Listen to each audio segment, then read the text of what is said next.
मित्रों, आज के इस टॉपिक में हम लोग डिस्कस करेंगे अमेरिका द्वारा लगाए गए H1B वीज़ा पे संबंधित आज का जो टॉपिक है।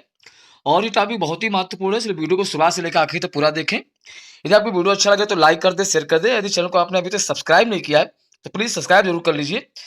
तो तनाव के बीच ट्रंप ने नए नियमों को दी मंजूरी।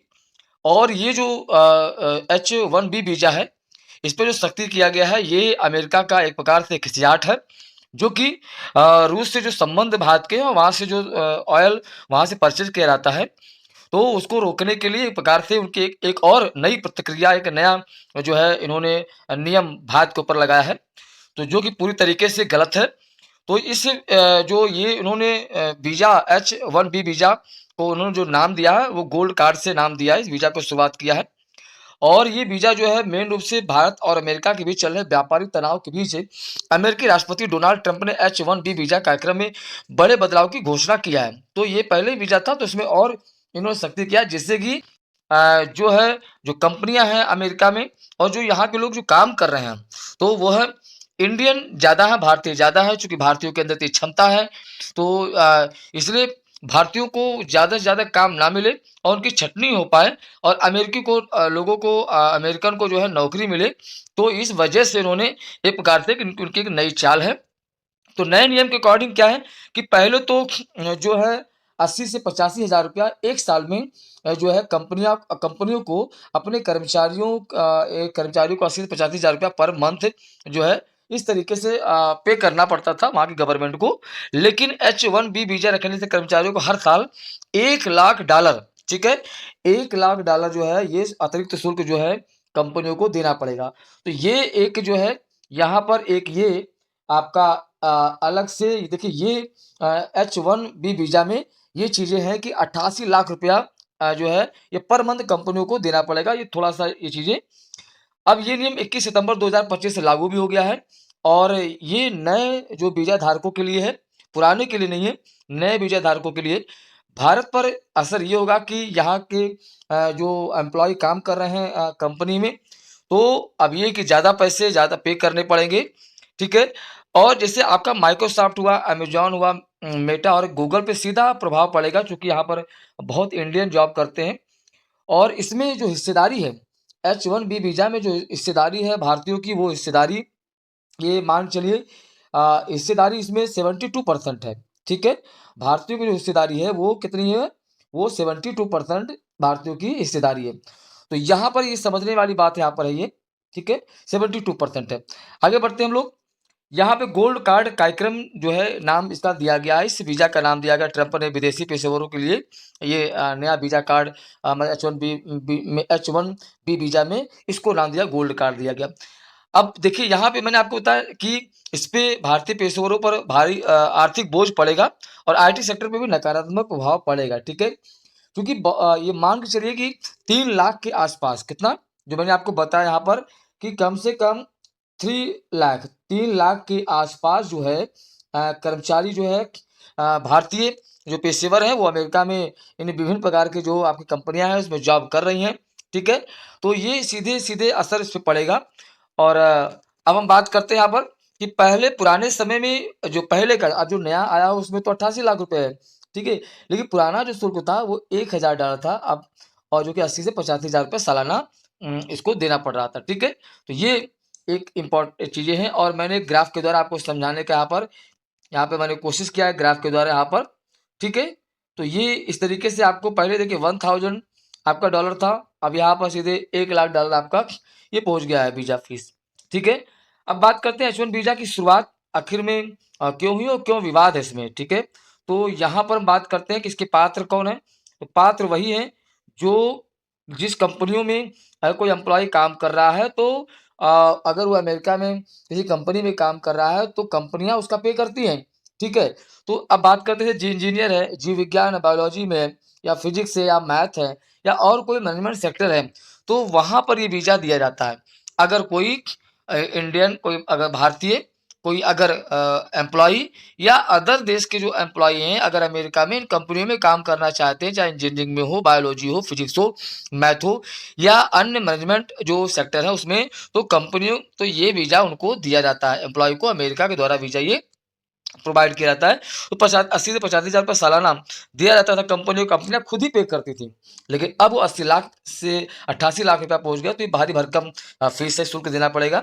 ये अस्थायी वीज़ा होता है, नवीनीकरण इसमें कराना होता है। देखिए एक मैंने आपको सामने अमेज़न पे आज जो ये रिकॉर्ड है इस 10,000 यहाँ पे आप देख रहे होंगे कि 10,000 टीसीएस में 5,500 और इसमें माइक्रोसॉफ्ट में 5,189, मेटा में 5,123, एप्पल में 4,202 और सीधे गूगल में 4,183 और आपका ये कंपनियां जो है इस तरीके से यहाँ भारतीय यहाँ पे काम कर रहे हैं। तो इन्फोसिस में आपका दिया है, विप्रो में भी इतने इंडियन काम कर रहे हैं और टेक महिंद्रा में भी तो ये 951 काम कर रहे हैं। तो ये कुल मिलाकर के जो हिस्सेदारी है भारत की वो सबसे ज़्यादा है, पूरे विश्व में सबसे ज़्यादा अमेरिका में H1B वीज़ा पे जो हिस्सेदारी है वो भारतीयों की है, जिसमें 73% देखिए रिकॉर्ड आपके सामने यहाँ पर है 73% ये भारतीय को H1B वीज़ा पे हिस्सेदारी है। चाइना 12% पे है, अन्य देश जो कंट्री है वो 12% पे है, कनाडा 1% पे, फिलीपींस 1% पे, दक्षिण कोरिया 1%। ये अन्य का है, भारत सबसे ज़्यादा 73% पे कब्जा H1B वीज़ा पर ये भारतीयों का है, ठीक है। तो ये क्षमता है भारतीयों के अंदर, कि भारतीयों के अंदर क्षमता है कि वो अपनी क्षमता का प्रदर्शन वहाँ पे कर रहे हैं और इसलिए अमेरिका आज जो है मजबूत है, वहाँ पे कंपनियों में भारतीय काम कर रहे हैं। तो ये भारतीयों की क्षमता को दिखाता है।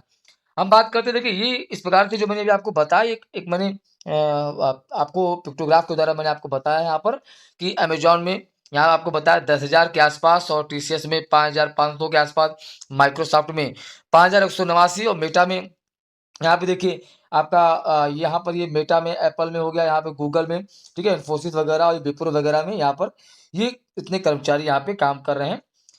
हम बात करते हैं यहाँ पर ये कि आखिर में ट्रंप ने जो है ये शुल्क बढ़ाया क्यों? तो उनका ये मानना है कि जो है 2000 से 2019 के बीच में स्टेम क्षेत्रों में नौकरियां केवल 44.5% बढ़ी हैं, लेकिन 12 लाख से बढ़ के 25 लाख तक उनका वेतन हो गया है। एक तो ये, और आईटी कंपनियों में क्या होता है कि जो है अमेरिकी जो वर्कर्स हैं उन पे सीधा इफेक्ट पड़ा हुआ है। बड़े पैमाने पे अमेरिकी जो वर्कर्स हैं उन पे सीधा इफेक्ट पड़ा है, उनको निकाल दिया जा रहा है। और जो कि हिस्सेदारी 32% थी, जो अब बढ़ के 65% कर्मचारियों की हिस्सेदारी वहाँ पे हो गई है। तो देखिए मैंने आपको अभी बताया था, एक न्यूज़पेपर का एक जो है के द्वारा ये चीज़ें क्लियर हुई है कि 3 लाख के आसपास, मैंने आपको पहले बताया है कि यहाँ पर कि 3 लाख के आसपास भारतीयों को H1B वीज़ा, अमेरिका में लोग इस वीज़ा पे काम कर रहे हैं और 85,000 जो वर्कर्स हैं, जो एम्प्लॉयी हैं, वो लॉटरी सिस्टम के द्वारा दुनिया भर के देश जो है उनके ये 85,000 में शिफ्ट हुए हैं। तो अकेले भारतीयों का ये 72% का रेशियो यहाँ पर परसेंटेज है। अब आलोचना ये है कि जो कंपनियां हैं लगातार आउटसोर्सिंग कर रही हैं, जिससे कि नौकरियां विदेश जा रही हैं। तो एक तो ये विवाद की स्थिति बनी पड़ी हुई है और लागत घटाने के लिए अमेरिकी कर्मचारियों को हटाकर विदेशी H1B वर्कर्स को रखा जा रहा है, ये भी विवाद की स्थिति बनी पड़ी हुई है। H1B धारकों को अमेरिका में लंबा कार्यकाल, बेहतर अवसर जो है मिलते हैं, लेकिन स्थानीय नौकरी बाजार पे दबाव बढ़ता है। एक तो ये है यहाँ पर। अब देखिए आपके सामने कब और क्यों H1B वीजा की शुरुआत हुआ और क्यों विवाद है, तो यहाँ पे आप देखेंगे तो समझ पाएंगे। H1B वीजा के लिए कौन पात्र है यहाँ पर, देखिए यहाँ पे H1B वीजा के लिए कौन पात्र है।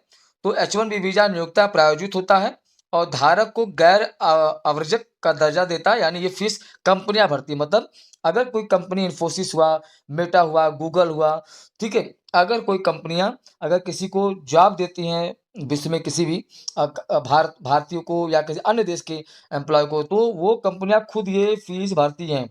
ये कंपनियां क्या करती हैं, ये खुद ही ये फीस भरती हैं। तो यहाँ पर ये पॉइंट नंबर यहाँ पर ये दिया हुआ है, ठीक है। और सेकंड ये कि यहाँ पर जो नियोक्ता कर्मचारी को वीजा के लिए आवेदन करता है, उसे बताना होता है कि व्यक्ति के लिए ये व्यक्ति उनके लिए उपयुक्त है। मतलब ये जो आप कंपनियां हैं ये जो है वीजा के लिए एक सहयोग देती हैं, जिससे कि ये बताना पड़ता है कि कंपनी के लिए ये व्यक्ति उपयुक्त है। तो वीजा और उससे संबंधित जो फीस होती है ये कंपनी खुद इसको मैनेज करती है। और ये जो वीजा अमेरिका में जो दिया जाता है, H1B वीजा अमेरिका में जो दिया जाता है, वो मुख्य रूप से मैंने आपको पहले बताया है कि वो आपके इंजीनियरिंग क्षेत्र में, जीव विज्ञान बायोलॉजी क्षेत्र में, फिजिक्स में, मैथ में और भी जो बिजनेस जो मैनेजमेंट है उससे संबंधित जो H1B वीजा ये मिलता है, ठीक है। ये एक प्रकार के अस्थायी वीज़ा है और नवीनीकरण कराने के लिए भारत को फिर दोबारा से जो कर्मचारी जो एम्प्लॉय काम कर रहे हैं, उनको दोबारा से नवीनीकरण के लिए भारत आना पड़ता है। तो इस वीज़ा का ये पूरा सिस्टम है। आखिर में ट्रंप ने क्यों बढ़ाया वीज़ा शुल्क? तो पहला तो ये इनका मानना है कि मैंने आपको पहले बताया कि इन क्षेत्रों में विज्ञान, प्रौद्योगिकी, इंजीनियरिंग, गणित यानी स्टेम क्षेत्रों में, तो ये जो आपके क्षेत्र है स्टेम क्षेत्र कहा जाता है। 2000 से लेकर के और 2019 के बीच नौकरियां केवल इतने प्रतिशत ही बढ़ी, ठीक है। तो ये इतने परसेंट नौकरी मिली, लेकिन कामगार जो थे, जो कामगार थे 12 लाख से बढ़ के 25 लाख हो गए। ठीक है, बड़ी नौकरियां इतने प्रतिशत और कामगार इतने लाख हो गए। और आईटी कंपनियों ने H1B प्रणाली में बड़े पैमाने पर हेरफेर किया है, जिससे कि कंप्यूटर क्षेत्र में अमेरिकी श्रमिकों को काफी नुकसान पहुंचा। तो एक तो ये आईटी क्षेत्र में जो भी कंपनियां हैं, तो उन्होंने बहुत हेरफेर किया है, तो कंप्यूटर क्षेत्र में अमेरिकी जो एम्प्लॉय हैं, वर्कर्स हैं, उनको नुकसान पहुंचा। दूसरी बात ये है कि H1B कार्यक्रम में आईटी कर्मचारियों की हिस्सेदारी 2003 में 32% थी, ठीक है, कर्मचारियों की।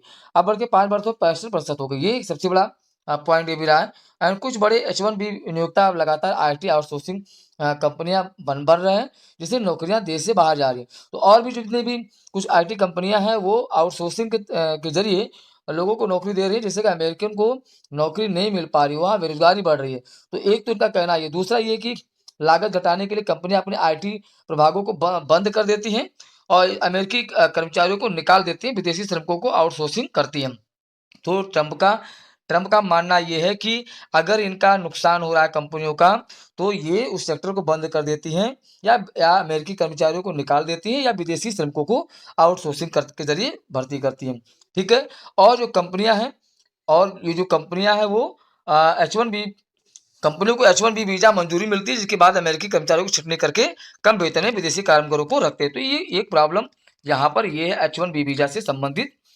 अब हम बात करते हैं आगे यहाँ पर कि फाइनली ये कि इसका पूरा असर तो भारतीय पेशेवरों पर के लिए महत्वपूर्ण एक अवसर प्रदान करता है, अगर जितने भारतीय वहाँ पे काम कर रहे हैं और जो कंपनियां काम कर रही हैं, अगर कंपनियां जो है भारतीयों को एक अवसर प्रदान करें, ठीक है, तो ये मान चलिए कि अपने भारत में ही रह करके कंपनियां इंफ्रास्ट्रक्चर डेवलप करें और उसमें चीज़ें आगे बढ़ें और काम करें, तो एक अवसर प्रदान करती हैं, जिससे कि भारत एक अच्छा जो है आत्मनिर्भर बन सकता है बेहतर तरीके से, जो माननीय प्रधानमंत्री जी का जो एक एम है।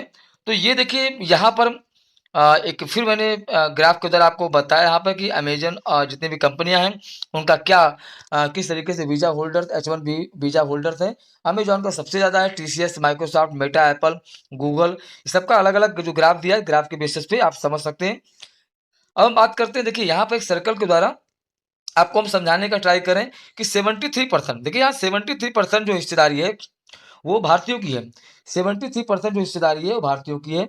इसके बाद चाइना और उसके बाद अदर कंट्री वगैरह, कनाडा वगैरह, ये सब इसमें आ गए।